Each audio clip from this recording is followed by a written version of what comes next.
The shotgun blast shattered the autumn silence, and Temperance Whitlock knew her father had found them. She pressed herself against the rough bark of the oak tree.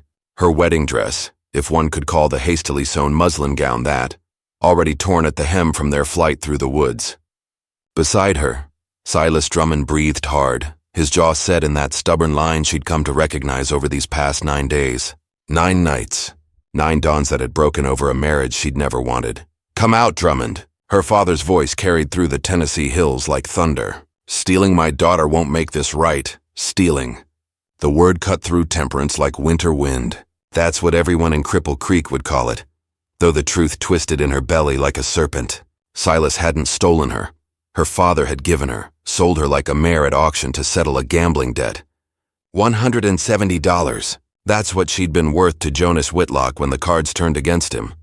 Silas's hand found hers in the darkness, calloused and warm. She flinched, still flinched, even after 9 nights of his claiming what he'd legally purchased. The preacher had spoken the words. The paper bore both their marks. In the eyes of God and the territory, she belonged to Silas Drummond now.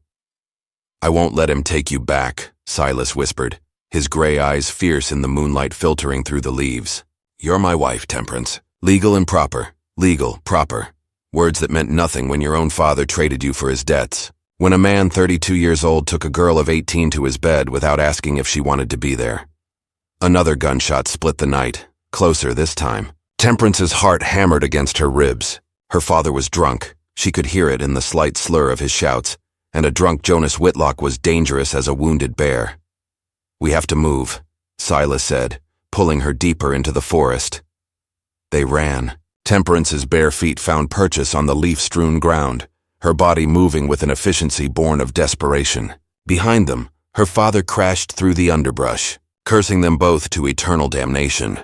The cabin appeared suddenly, a squat structure of weathered logs that Silas had built with his own hands on the far edge of his property. He'd brought her here on their wedding night, carried her over the threshold like she was something precious instead of something bought. Then he'd taken her to the narrow bed in the corner and made her his wife in deed as well as name. 9 nights, each one the same, his body covering hers, his breath hot against her neck, his hands claiming what he'd paid for. She'd learned not to fight after the second night, learned that resistance only made it last longer. Better to lie still, to let him finish quickly, to wait for the moment when he'd roll away and leave her to the darkness. But something had shifted on the 9th night, something in the way he'd looked at her afterward, propped on one elbow, studying her face in the candlelight like she was a puzzle he couldn't quite solve. "Do you hate me, Temperance?" he'd asked. She hadn't answered. Couldn't answer.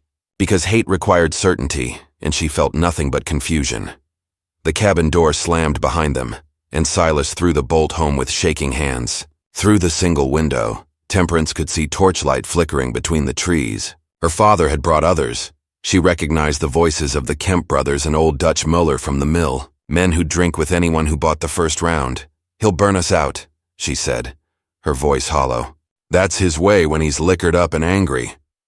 Silas moved to the corner where he kept his rifle, loading it with practiced efficiency.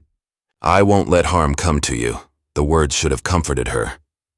Instead, they settled like stones in her chest. This man who'd taken her virginity 9 nights running, who'd used her body without asking permission, now spoke of protection like it meant something, like he had the right to claim that role.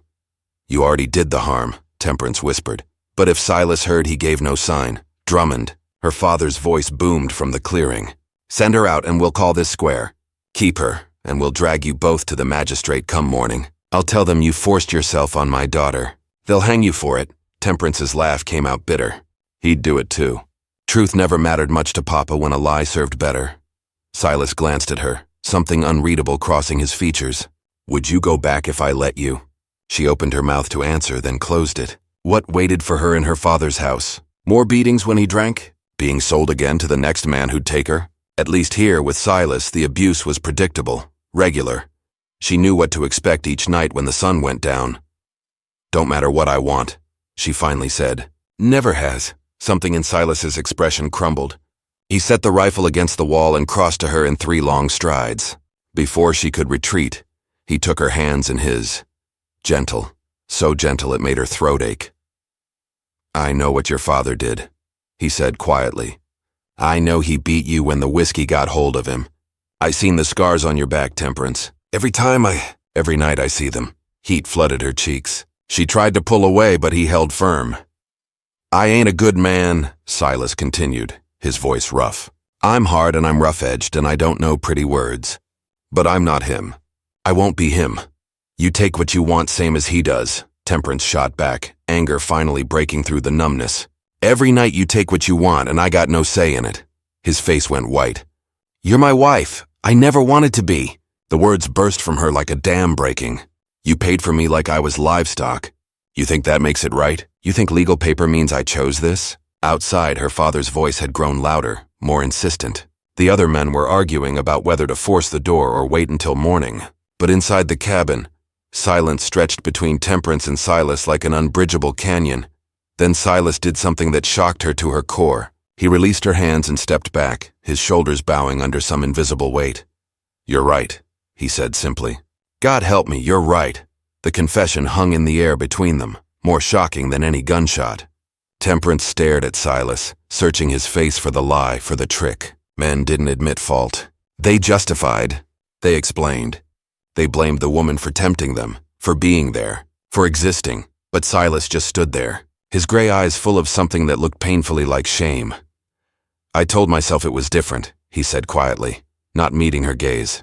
Your father owed me money for timber I cut. When he offered you instead of payment, I thought I was saving you from him. From worse men he might have sold you to. So you bought me for yourself instead. Temperance's voice dripped with acid. How noble. I wanted a wife. The words came out defensive, then he shook his head. No, that's another lie I've been telling myself. I wanted you. Seen you in town at the church socials. You were so pretty, so alive despite everything your father put you through. I knew I'd never have a chance at a woman like you otherwise. Not poor as I am, not rough as I am. Outside, her father had started singing, a rambling, drunken ballad about betrayal and revenge. The Kemp brothers laughed, passing a bottle between them. They'd wait until dawn, Temperance knew. Her father would want her to spend the night in fear, imagining what punishment awaited.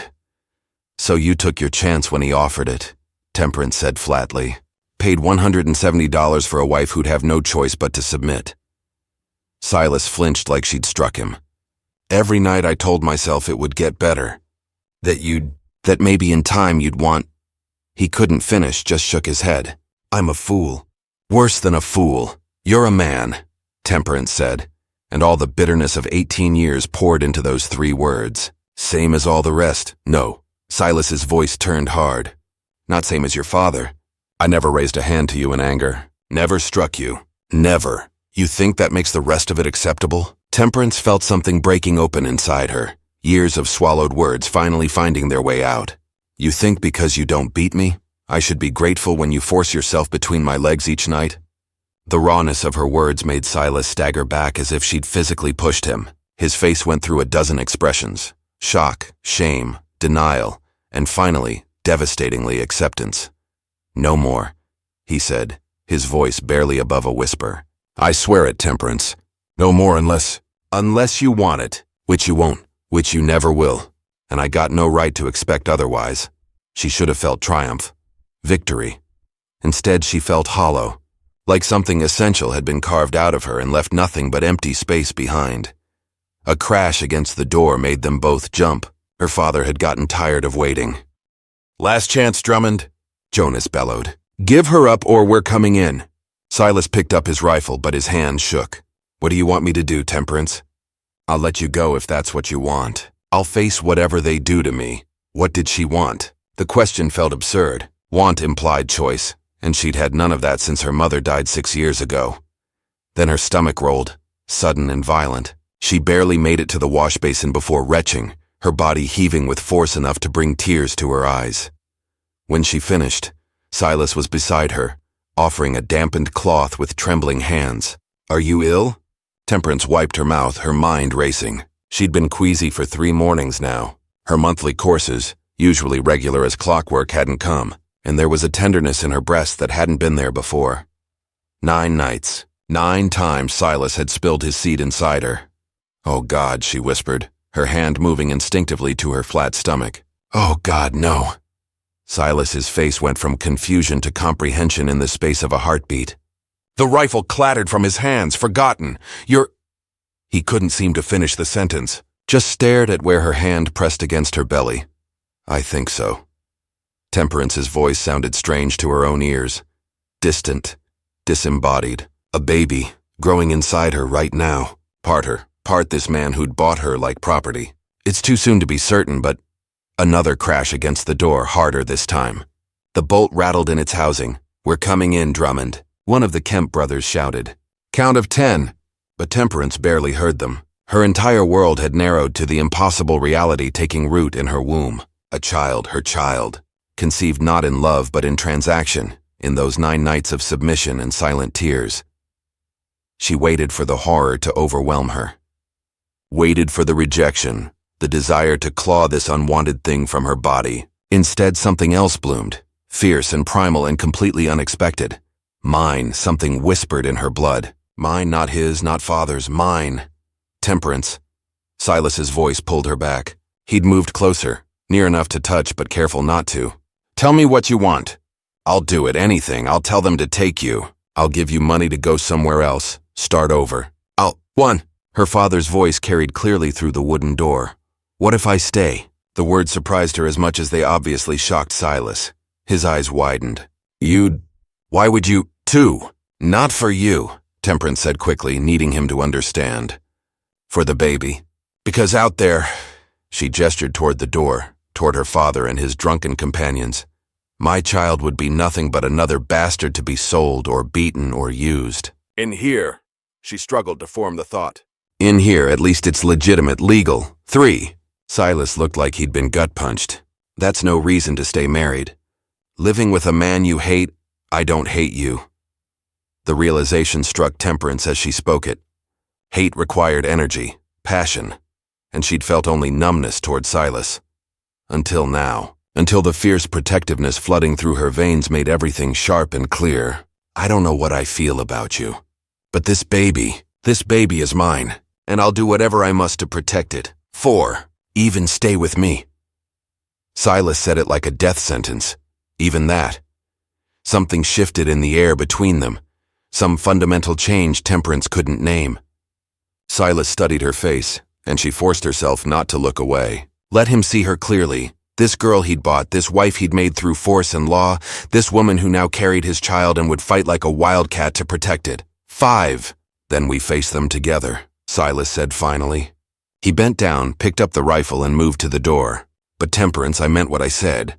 No more forcing you, not ever. Even if you stay, even if we're married 50 years, I won't touch you again unless you ask. She should have scoffed, should have dismissed it as another pretty lie men told. Instead, she found herself studying him with new eyes. This hard man, this rough-edged farmer who'd paid for her like cattle, now stood ready to defend her from her own father, had just promised to spend the rest of his life sleeping beside a woman who'd never welcome him to her bed. 6. Why? Temperance asked. Why would you do that? You paid for a wife for all that entails. Silas looked at her over his shoulder, and his expression held such raw honesty it made her chest ache. Because I'm realizing I don't want a wife I paid for. I don't know what I want. But not that. Never that again. 7. Open the door, Temperance said suddenly. Let them in. Silas stared at her like she'd lost her mind. They'll drag you back on. I said open it. Temperance's voice came out stronger than she felt. She straightened her spine, smoothed down her torn dress, and lifted her chin the way her mother used to when facing down her father's rages. I'm done running. Done being something that gets passed between men like property. 8. Silas's jaw clenched, but he moved to the door. His hand hovered over the bolt. If this goes wrong, it won't. She had no idea if that was true, but certainty rang in her voice anyway. The numbness that had carried her through 9 nights was gone, burned away by the fierce thing growing inside her. Trust me. 9. He threw the bolt. Her father crashed through the door so hard he nearly fell, catching himself on the doorframe. Jonas Whitlock was a big man gone to seed, his once powerful frame now soft with drink and laziness. His face was red, eyes glassy, and he stank of whiskey and rage. Behind him, the Kemp brothers crowded in, Asa and Jeremiah, both mean as snakes and twice as stupid. Dutch Muller hung back looking uncomfortable, At least the old mill worker had some sense. There you are, you ungrateful little whore. Jonas lunged for Temperance, but Silas stepped between them, rifle raised. Touch her and I'll shoot you dead. Silas's voice was flat, emotionless. Don't think I won't. She's my daughter. She's my wife. Silas didn't budge. Legal and binding. You were there at the ceremony, Jonas. You signed the papers yourself. Under duress. Jonas swayed, pointing an accusatory finger. You forced my hand, threatened me. I paid you. Silas's words cut through the bluster like a knife. $170 in gold coin. You counted every piece twice before you agreed. Temperance watched her father's face cycle through anger, shame, and finally land on calculation. He was thinking of the money, she knew. Probably already spent it on cards and drink. The marriage ain't valid. Jonas tried again. She's too young. I'm 18, Temperance interrupted, stepping around Silas. Her voice didn't shake. Old enough by any measure, and the marriage has been consummated. Heat flooded her face, but she pressed on. 9 times, once each night since the ceremony. Asa Kemp snickered. Jeremiah elbowed him quiet. Temperance. Jonas's voice turned wheedling, the tone he used when trying to manipulate her. Baby girl, you don't have to stay with him. Come home, we'll figure this out. Home? The word tasted like ash. You mean that house where you beat me bloody for burning supper? Where you sold me to pay your gambling debts. She took another step forward, and incredibly, her father retreated. There's no home for me there. There never was. Not since Mama died. Your mother would be ashamed. My mother would be ashamed of you. The words exploded from Temperance with years of pent-up fury behind them. She'd be ashamed you drank away everything she built. Ashamed you raised your fist to your own daughter. Ashamed you traded me like I was nothing more than livestock. The cabin fell silent. Even Asa stopped snickering. Jonas's face went from red to purple. You can't talk to me like that. I'm your father, and I'm carrying your grandchild. The words dropped into the silence like stones into a well. Temperance watched her father's expression shift, watched comprehension dawn slowly in his drink-clouded eyes. Jonas looked between her and Silas, his mouth working soundlessly. About a month along, I reckon. Temperance placed both hands on her stomach in a gesture that was pure instinct. So this is how it stands, Papa. I'm married. Legal and proper. I'm with child, and I'm staying here with my husband. The word husband felt strange on her tongue, but she forced it out anyway. Let them all hear it. Let it be real. Silas bought me, that's true enough, she continued, her voice steady despite the pounding of her heart. But you sold me.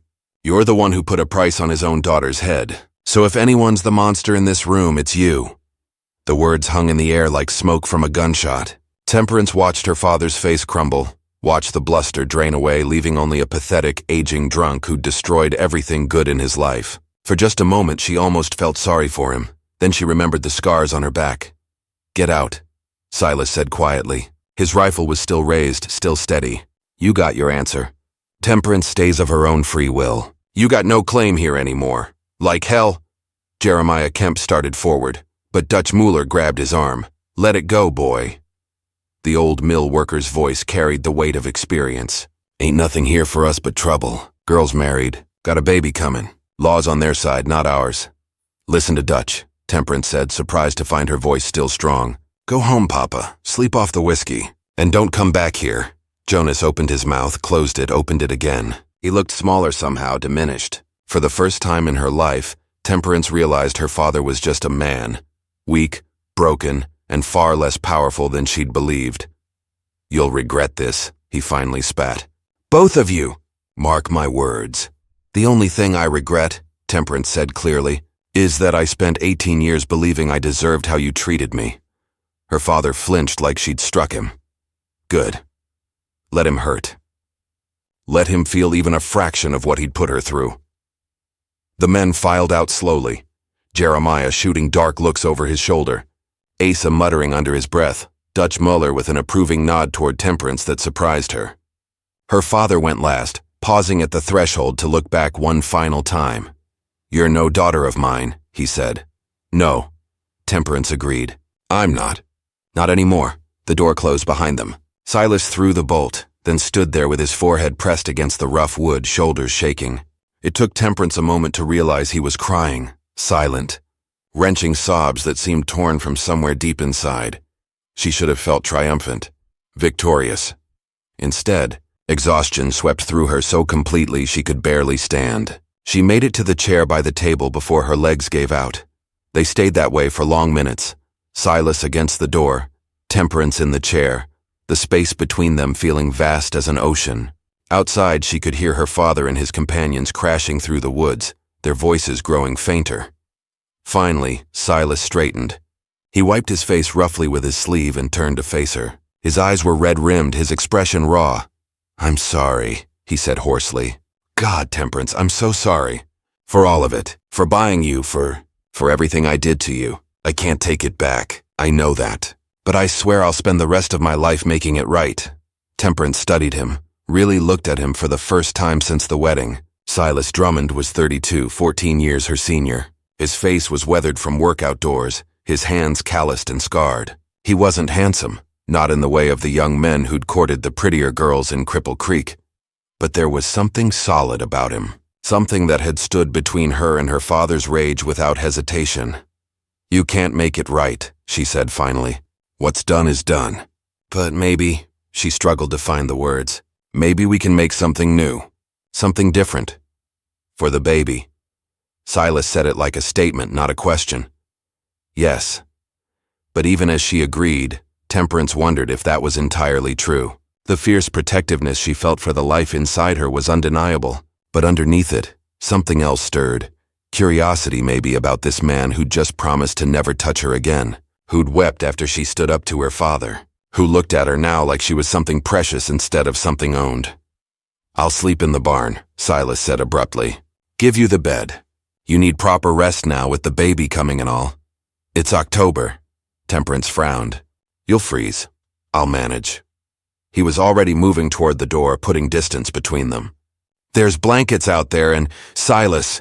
Something made her call him back. Maybe exhaustion, maybe hormones from the pregnancy, maybe just the bone-deep knowledge that she was tired of being afraid. "Stay. The bed's big enough for two people who don't. I gave my word," Silas said firmly. "I won't touch you. Not that way. Not ever again unless you ask, which you won't, and I understand. I know." Temperance surprised herself with a small smile. "I believe you. Strange as that is, I believe you." The first weeks of November brought frost to the Tennessee hills and an uneasy truce to the cabin. Silas kept his word, slept on his side of the bed, rose before dawn to work the timber, returned after dusk exhausted and silent. He built a partition down the middle of the mattress using folded blankets, creating a physical barrier that neither crossed. Temperance found herself in the strange position of living with a man she barely knew. Without the nightly violations, she began to see details she'd been too numb to notice before. The way Silas always set aside the best portions of food for her. How he'd repaired the leak in the roof she'd mentioned once in passing. The gentle way he spoke to the mule when he thought no one was listening. Small things. Quiet things. But they accumulated like snow. Her body changed daily now. The morning sickness persisted, though Silas learned to wake early and have ginger tea ready before she even opened her eyes. Her breasts grew tender. Her waist began to thicken. She caught him looking sometimes, not with lust but with something closer to wonder, before he'd quickly avert his gaze. They spoke little at first. What was there to say? But gradually necessity forced conversation. She needed to know when he'd be gone for timber cutting. He needed to know what supplies to fetch from town. Small exchanges grew into longer ones. "Your mother?" Temperance asked one evening as they ate supper in companionable silence. "What was she like?" Silas looked up, surprised. "Why do you ask?" "The baby will want to know about its grandparents." She touched her stomach, a gesture that had become habitual. "I can tell them about my mother. She was kind, gentle, strong in ways Papa never appreciated. But I realized I don't know anything about yours." Something softened in Silas's face. "She died when I was 12. Fever took her one winter. But before that," he smiled, a real smile that transformed his harsh features. "She could whistle any birdsong you'd hear. Used to wake us every morning with a different one. Meadowlark, whippoorwill, mourning dove. That's beautiful." Temperance found herself smiling back. "Pa never remarried. Worked himself to death in the timber by the time I was 20. Left me the land and not much else." Silas pushed food around his plate. "I've been alone since then. 12 years. Started to think maybe I'd be alone forever." So when my father offered, Temperance didn't finish the sentence. I told myself I was saving you. Silas met her eyes directly, but truth is I was lonely. Wanted someone in this cabin besides just me. Wanted to hear a woman's voice, see a woman's things around. I wanted you to want to be here, but I was too much a coward to let you choose. The honesty disarmed her. Temperance set down her fork, considering her next words carefully. My mother used to say that sometimes the path we choose and the one we're forced down end up at the same place anyway. Just depends on what we do once we're there. You think that's true? I don't know. Temperance touched her stomach again. But I'm here. We're here, and this baby deserves better than parents who hate each other. Do you? Silas asked quietly. Hate me? Temperance thought about it. Really thought, examining her feelings with the kind of honesty she'd rarely allowed herself. No, she said finally. I did at first. But hate's hard to hold on to when someone's making you ginger tea every morning and fixing your roof without being asked. Silas's laugh came out strangled. That's a low bar for not hating someone. Maybe. Temperance surprised herself by reaching across the table. She didn't touch him, couldn't quite manage that yet, but her hand rested close to his. But it's a start. Winter settled over the Tennessee hills like a heavy quilt, and with it came a softening neither Temperance nor Silas had anticipated. Snow isolated them, made the world beyond the cabin feel distant and irrelevant. They were forced into proximity, into cooperation, into something that felt almost like partnership. Temperance's belly swelled as December gave way to January. She felt the baby move for the first time on a morning when ice covered the windows, a flutter like butterfly wings that made her gasp. Silas was mending harness by the fire when she pressed both hands to her stomach. It moved, she breathed. Silas, it moved. He looked up, and the naked longing on his face made her chest ache. Is it? She understood what he couldn't ask. Before she could think better of it, she crossed to him and took his hand. His palm was rough, warm. She placed it on her belly and waited. There, another flutter, stronger this time. Silas's expression crumbled. That's our baby, he whispered. That's really our baby in there. Yes. The word came out soft. They stayed like that, his hand on her stomach, her hands covering his, until the baby settled back into sleep. When Silas finally pulled away, his eyes were wet. Thank you, he said hoarsely, for letting me feel that. Something shifted between them in that moment, subtle as snow falling, profound as spring thaw. Temperance found herself watching Silas more carefully after that, noticing the way he carved a cradle from birchwood in the evenings, his hands gentle and sure. The way he spoke to her stomach when he thought she was sleeping, promising the baby stories and protection and love. Love. That was the thing she hadn't expected. The way Silas already loved this child they'd made together. The way he looked at her sometimes, not with the possessive hunger of those first 9 nights, but with something tender and hopeful that made her breath catch. In February, when her back ached from the growing weight, Silas offered to rub it. She agreed, wary but desperate for relief. His hands were magic, strong but gentle, working out knots she hadn't known existed. She found herself relaxing under his touch, the fear she'd carried for months finally beginning to ease. You're good at this, she murmured. Worked on horses mostly. She could hear the smile in his voice, but I reckon the principle's the same. Did you just compare me to a horse? A very pretty horse? Temperance laughed, actually laughed, and felt Silas's hand still in surprise. When had she last laughed? Before her mother died, probably. Certainly not since the wedding. Do that again, Silas said softly. What? Laugh. It's the finest sound I ever heard. Something warm bloomed in Temperance's chest. Dangerous, that warmth. Terrifying. But not entirely unwelcome. March brought the first crocuses pushing through melting snow, and with them came a restlessness Temperance couldn't name. She caught herself watching Silas more openly now. Noticed the way his shoulders moved when he worked, the rare smile that transformed his face, the infinite patience he showed with everything except himself. One evening, as they sat by the fire, she spoke the thought that had been growing in her mind like the baby in her womb. I want to know you, she said. Silas looked up from the cradle he was finishing. You do know me. We've lived together nigh on 5 months now. No. Temperance struggled to articulate what she meant. I know your habits, your routines, but I don't know you. What you dream about. What scares you. What makes you happy beyond this baby. Silas set down his tools slowly. Why do you want to know? Because, Temperance placed a hand on her swollen belly. Because this child deserves parents who understand each other. And because I'm tired of living with a stranger. I'm not sure there's much worth knowing. Let me decide that.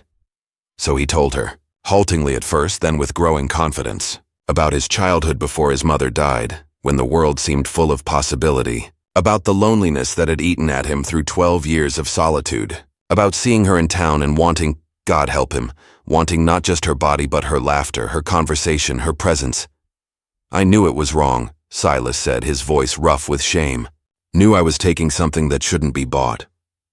But I did it anyway because I'm selfish and I'm weak, and I wanted you more than I wanted to be a good man.